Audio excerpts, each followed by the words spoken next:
प्रिय मित्रों, आज मैं इस वीडियो के माध्यम से प्राणियों की मृत्यु, नरक तथा पापमूलक जन्म का वर्णन कर रहा हूँ। ध्यान से सुनें।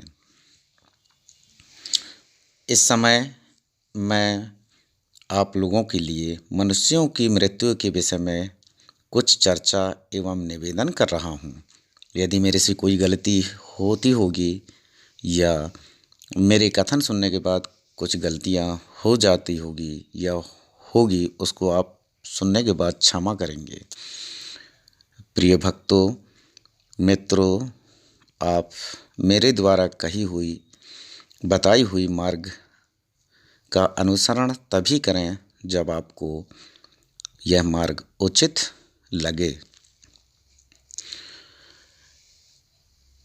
शरीर में जब वात का वेग बढ़ जाता है तो उसकी प्रेरणा से ऊष्मा अर्थात पित्त का भी प्रकोप हो जाता है।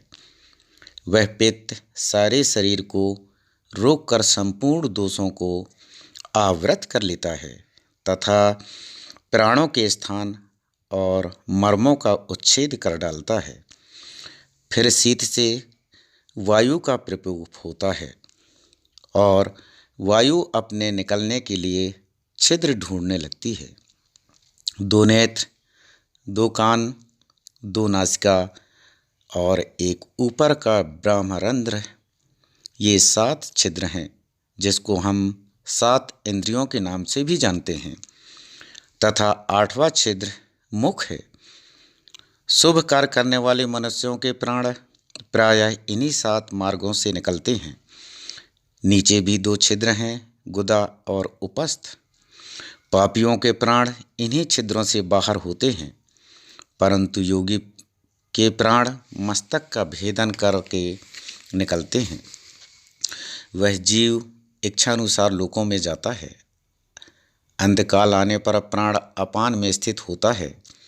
तम के द्वारा ज्ञान आवर्त हो जाता है। मर्म स्थान आच्छादित हो जाते हैं। उस समय जीव वायु के द्वारा बाधित हो नाभि स्थान से विचलित कर दिया जाता है। अतः वह 8 अंगों वाली प्राणों के वृत्तियों को लेकर शरीर से बाहर हो जाता है। देश से निकलते, अन्यंत्र जन्म लेते अथा नाना प्रकार की योनियों में प्रवेश करते समय जीव को सिद्ध पुरुष और देवता ही अपनी दिव्य दृष्टि से देखते हैं। मृत्यु के बाद जीव तुरंत ही अतिवाहित शरीर धारण करता है। उसके त्यागे हुए शरीर से आकाश, वायु और तेज, ये ऊपर के 3 तत्वों में मिल जाते हैं तथा जल और पृथ्वी के अंश नीचे के तत्वों से एकभूत हो जाते हैं। यही पुरुष का पंच तत्व को प्राप्त होना माना गया है। मरे हुए जीव को यमदूत शीघ्र ही अतिवाहित शरीर में पहुंचाते हैं। यमलोक का मार्ग अत्यंत भयंकर और 86,000 योजन लंबा है। उस पर ले जाया जाने वाला जीव अपने बंधु बांधवों के दिए हुए अन्न जल का उपभोग करता है। यमराज से मिलने के पश्चात उनके आदेश से चित्रगुप्त जिन भयंकर नरकों को बतलाते हैं, उन्हीं को वह जीव प्राप्त होता है। यदि वह धर्मात्मा होता है तो उत्तम मार्गों से स्वर्गलोक को जाता है। अब पापी जीव जिन नरकों को उनकी यातनाओं का उपभोग करते हैं, उनका वर्णन करता हूँ। इस पृथ्वी के नीचे नरक के 28 ही श्रेणियाँ हैं। 7वें तल के अंत में घोर अंधकार के भीतर उनकी स्थिति है। नरक की पहली कोटि घोरा के नाम से प्रसिद्ध है। उसके नीचे सुघोरा की स्थिति है। तीसरी अति घोरा, चौथा महाघोरा और 5वीं घोर रूपा नाम की कोटि हैं। 6ठी का नाम तरलतारा और 7वीं का भयानका है। 8वीं भत्त्योत्कटा, 9वीं कालरात्रि, 10वीं महाचंडा, 11वीं चंडा, 12वीं कोलाहला, 13वीं प्रचंडा, 14वीं पद्मा और 15वीं नरक नायिका है। 16वीं पद्मावती, 17वीं भीषणा, 18वीं भीमा, 19वीं करालिका, 20वीं विकराला, 21वीं वज्रा, 22वीं त्रिकोणा और 23वीं पंचकोणिका है। 24वीं सुदीर्घा, 25वीं वर्तुला, 26वीं सप्तभूमा, 27वीं सुभूमिका और 28वीं दीप्तमाया है। इस प्रकार ये 28 कोटियाँ पापियों को दुख देने वाली हैं। नरकों की 28 कोटियों के 5 नायक हैं तथा 5 उनके भी नायक हैं।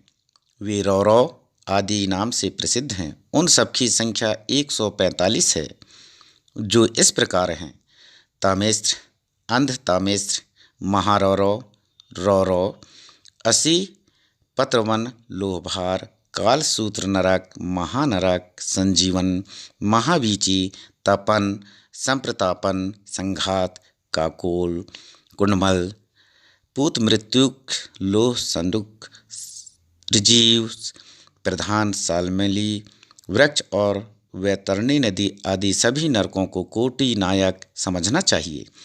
ये बड़े भयंकर दिखते हैं। पापी पुरुष इनमें से एक एक में तथा अनेक में भी डाले जाते हैं।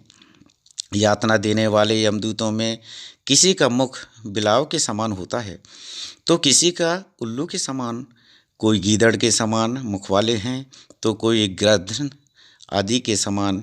वे मनुष्य को तेल के कड़ाहे में डालकर उसके नीचे आग जला देते हैं।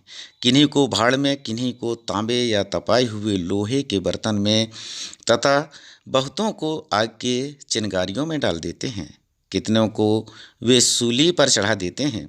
बहुत से पापियों नरक में डालकर उनके टुकड़े टुकड़े किए जाते हैं। कितने ही कीड़ों से पीटे जाते हैं, काटे जाते हैं एवं कितने ही कोड़ों से पीटे जाते हैं और कितनों को तपाए हुए लोहे के गोले खिलाए जाते हैं। बहुत से यमदूत उनको धूली, विष्ठा, रक्त और कफ आदि भोजन कराते हैं तथा तपाई हुई मदिरा पिलाते हैं। बहुत से जीवों को वे आरे से चीर डालते हैं, कुछ लोगों को कोल्हू में पेरते हैं, कितनों को कौवे आदि नोच नोच कर खाते हैं। किन्हीं किन्हीं के ऊपर गर्म तेल छिड़का जाता है तथा कितने ही जीव के मस्तक के अनेकों टुकड़े किए जाते हैं। उस समय पापी जीव अरे बाप रे कहकर चिल्लाते हैं और हाहाकार मचाते हुए अपने पाप कर्मों की निंदा करते हैं। इस प्रकार बड़े बड़े पातकों के फलस्वरूप भयंकर एवं निंदित नरकों का कष्ट भोग कर कर्म क्षीण होने के पश्चात वे महापापी जीव पुनः इस मृत्युलोक में जन्म लेते हैं। ब्रह्म हत्यारा पुरुष मृग, कुत्ते, सुअर और ऊँटों की योनि में जाता है। मदिरा पीने वाला गधे, चंडाल और म्लेच्छों में जन्म पाता है। सोना चुराने वाले कीड़े मकोड़े और पतंगे होते हैं तथा गुरु पत्नी से गमन करने वाला मनुष्य तृण एवं लताओं में जन्म ग्रहण करता है। ब्रह्म हत्यारा राज्य क्षमा रोगी होता है। शराबी के दांत काले हो जाते हैं। सोना चुराने वाले का नाक खराब होता है तथा गुरु पत्नीगामी के चमड़े दूषित होते हैं, अर्थात वह कोढ़ी हो जाता है। जो जिस पाप के संपर्क में रहता है वह उसी का कोई चिन्ह लेकर जन्म ग्रहण करता है। अन्न चुराने वाला मायावी होता है। वाणी, कविता आदि की चोरी करने वाला गूंगा होता है। धान का अपहरण करने वाला जब जन्म ग्रहण करता है तब उसका कोई अंग अधिक होता है। चुगलखोर की जो चुगली करता है उसके नासिका से बदबू आती है। तेल चुराने वाला पुरुष तेल पीने वाला कीड़ा होता है तथा जो इधर की बातें उधर लगाया जाता है उसके मुंह से दुर्गंध आती है। दूसरों की स्त्री तथा ब्राह्मण के धन का अपहरण करने वाला पुरुष निर्जन वन में ब्रह्म राक्षस होता है। रत्न चुराने वाला नीच जाति में जन्म लेता है। उत्तम गंध की चोरी करने वाला छछूंदर होता है। साख पात चुराने वाला मुर्गा तथा अनाज की चोरी करने वाला चूहा होता है। पशु का अपहरण करने वाला बकरा, दूध चुराने वाला कौवा, सवारी की चोरी करने वाला ऊंट तथा फल चुराकर खाने वाला बंदर होता है। शहद की चोरी करने वाला डांस मक्खी होता है। फल चुराने वाला गृध्र तथा घर का सामान हड़प लेने वाला ग्रह काक होता है।